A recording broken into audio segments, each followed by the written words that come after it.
एक महीने की छुट्टी पर अर्जुन अपने गृह शहर पटना आया था। भारतीय सेना का वो एक जांबाज सिपाही था और उसकी पोस्टिंग लेह लद्दाख में थी।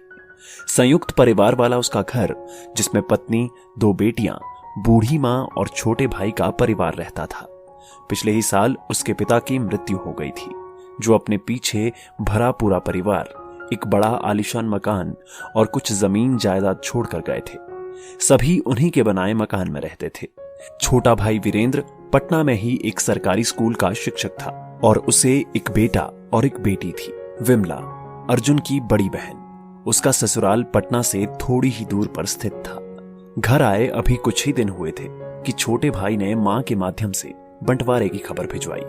पहले तो अर्जुन ने छोटे भाई को समझाने बुझाने का प्रयास किया कि अभी बंटवारा ना करे, पर जब वो नहीं माना तो कोई चारा ना बचा। फिर अर्जुन भी ठहरा हमेशा बाहर रहने वाला और बार बार घर नहीं आ सकता था।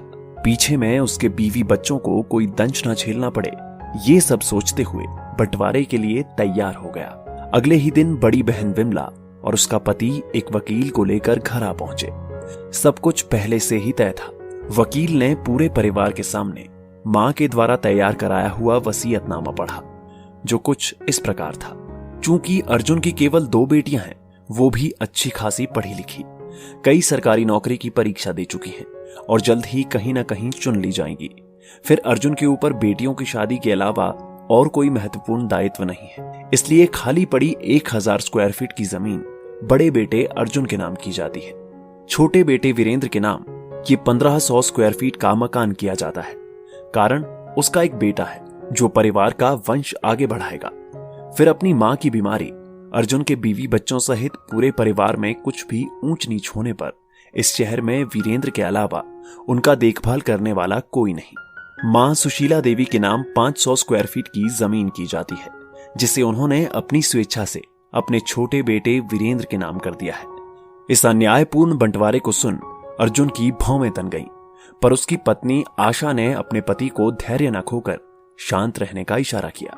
पास बैठी अर्जुन की बड़ी बहन विमला ने उसके भीतर चल रहे द्वंद्व को भांप लिया।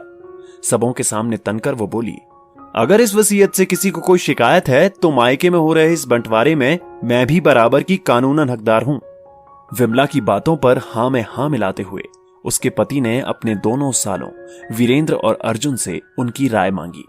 मां के समीप बैठे वीरेंद्र ने तो तपाक से अपनी सहमति दे डाली, पर जब अर्जुन से उसकी सहमति मांगी गई तो उससे ना तो कुछ बोलते बन पड़ रहा था और ना ही ये बात मन में दबाकर रखने वाली थी।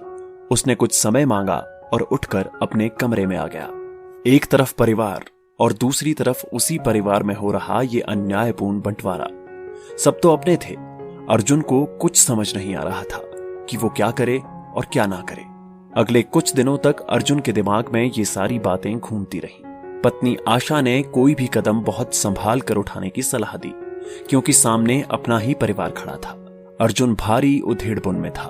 कभी तो मन करता कि इस अन्यायपूर्ण बंटवारे के खिलाफ कोर्ट की शरण में चला जाए। इसी उपापोह में छुट्टी भी खत्म होने को आई। अपनी छुट्टी के कुछ दिन और बढ़ाने का फैसला कर अर्जुन ने अपने कमांडिंग ऑफिसर को फोन लगाकर छुट्टी बढ़ाने की बात बताई। अर्जुन का अपने कमांडिंग ऑफिसर के साथ बड़ा ही आत्मीय संबंध था। अर्जुन की आवाज सुनकर ही उन्होंने भांप लिया कि कुछ तो गड़बड़ है।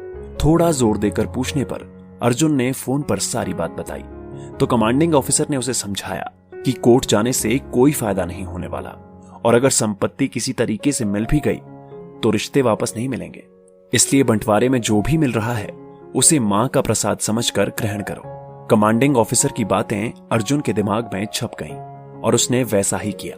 थोड़ा सा कम लेकर भी उसने जिस सबूरी और संतुष्टि को पाया था वो किसी दौलत से कम ना थी।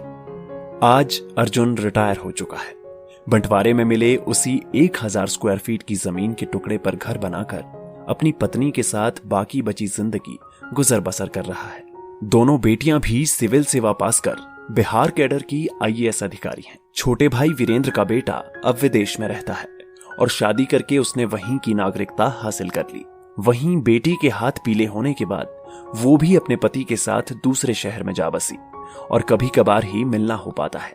मां अब अर्जुन के साथ ही रहती है। बड़ी बहन विमला का वीरेंद्र के साथ कहासुनी होने के बाद आना जाना बंद है और मायके के नाम पर केवल अर्जुन और उसका परिवार ही रह गया है। अर्जुन की पत्नी आशा अब भी पूरे परिवार को एक सूत्र में पिरोए रखने का कोई भी प्रयास अपने हाथों से जाने नहीं देती। खाली समय में अर्जुन अब भी यही सोचा करता है, ये जो कुछ भी है वो मां का प्रसाद ही तो है।